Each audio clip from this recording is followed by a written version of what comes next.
Hi there, I'm Aaron Wilder, and I curated the Amos Eno Gallery exhibition Unstable Language on artsy.net. And I am joined by one of our amazing artists, Annika Fricke. Annika, thank you so much for being here.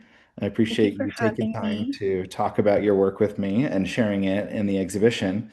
I'm wondering if we could start talking about the exhibition's theme about the term unstable language. Is there a particular way you interpreted that, or what is that? What is unstable language to you? Well, unstable language to me, I interpreted how um, things we speak, the meaning is always constantly slipping out of reach because it feels like we live in a time where the words we are using to describe like social and the technological realities we live in are not good enough the moment they're spoken. It's already like surpassed the moment to say them. It just feels like we can't keep up with the speed and complexity of the things we're engaging with. So the words we use to speak about them are already outdated and unstable. For sure. And you have been working in collage for quite some time, and you've been working with materials from pop culture in Mm-hmm. your collages. And Playboy is one of those magazines that you incorporate in your work. Can you tell me a little bit about how and when you started working with materials such as those in your practice? Yeah, definitely. Um, so using like the specific magazines and cutting out of the magazines instead of just using found media was something I've only been doing in the past year. I think I was like initially attracted to Playboy because it's like everyone knows what Playboy is, like it's a magazine, but it's more of like a cultural phenomena. Like it's like so mass produced. It's on like all these sweatshirts and all this stuff. Everyone wants to be like Yeah, the little bunny. The Yeah. Playboy bunny. I used to have like Playboy bunny merch. So I was attracted to the branding and it's like kind of mythologicalization. I don't know if Mm. that's a word in like It is American. now. It is now in American culture. So yeah, the idea of like this like mass produced, like well-known image of like the Playboy being used was something I wanted to do. And I also kind of liked how when I was then reading through the magazines, when I got them, I got to also read the actual like blurbs. And I got magazines from like the 80s to like current day magazines, and the way that they use the words to describe the women and the way they write articles over time like really shifts with the political culture and like Mm. social culture of America throughout time.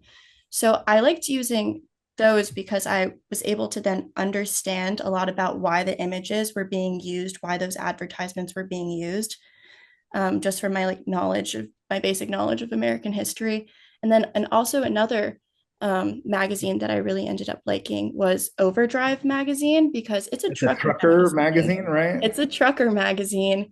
Um, it's all trucks and like engines and like very basic advertisements of like this is what you should buy your kids when you're away from home, like very non-sexual at all. So having like the images from those two being used in the same like circumstance to talk about American culture just was it was really fun.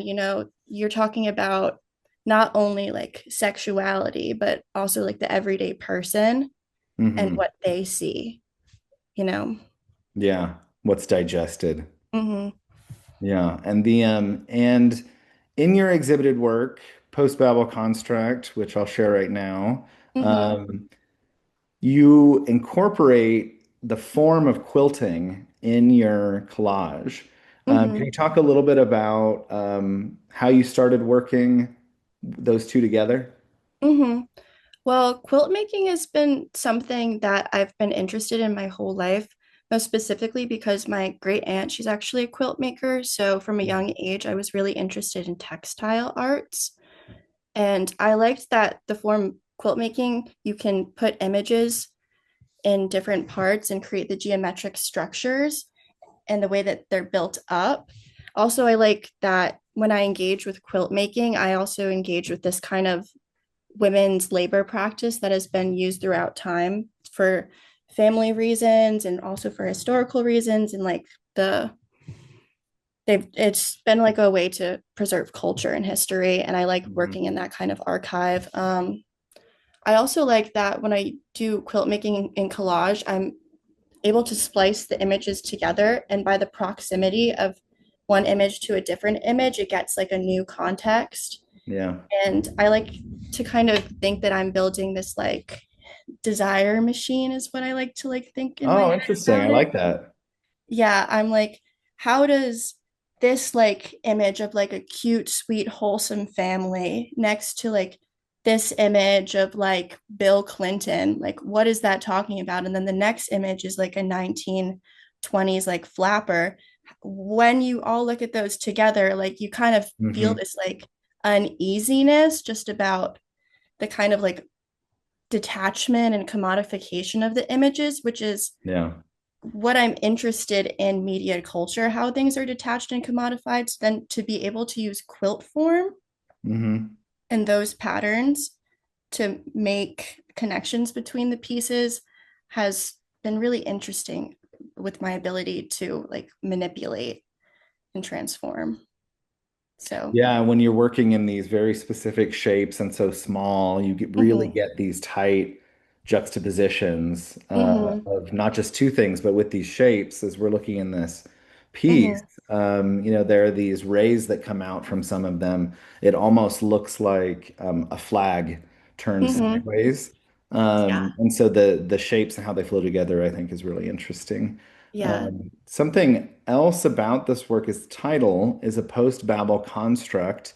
Were you thinking of the Tower of Babel and that story in relation to this work? And if so, how does that story relate? Oh, totally. Um, the story of Babel is like interesting. It's in Genesis. I'm not religious, but I feel like reading the book of Genesis is something you have to do to understand culture. Hmm. And Yeah, the particularly Western story, culture. Yeah.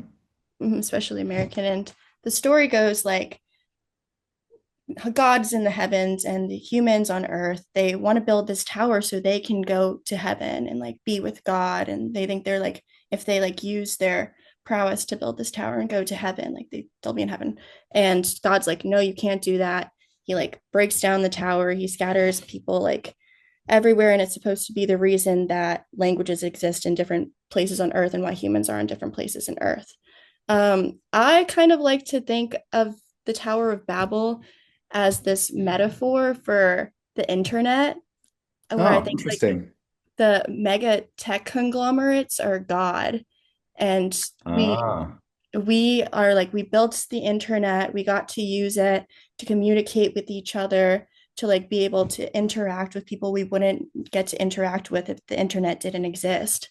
And then because people saw that people in different places were able to talk about the suppression and the occurrences of their everyday life, the governments decided to start policing the internet the way they police people in real life, which is the reason why they like code all these algorithms and bubbles for us to live in so we're unable to talk to other people.